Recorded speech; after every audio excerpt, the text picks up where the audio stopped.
रउआ सबके प्रणाम। का हाल चाल बा रउआ सबका।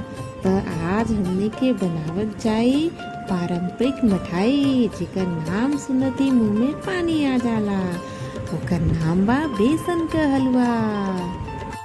सबसे पहले कढ़ाई में घी गरम कर ली और उमन बेसन डाल के धीमे धीमे आंच पे सुनहरा होए तक भून ली। जब बढ़िया सा खुशबू आवे लगे, धीरे धीरे पानी और चीनी मिलाई। एकरा के तब तक चलावत रही जब तक हलवा कढ़ाई ना छोड़ दे। और देखा कितना आसानी से बनके तैयार हो गया हमारी हलवा।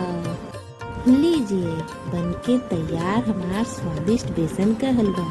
तब फिर देर का करत बा, जाई और रउआ घर में बनाई, पूरे परिवार के साथ मिलके आनंद ले। वीडियो अच्छा लगल हो तो लाइक जरूर करी।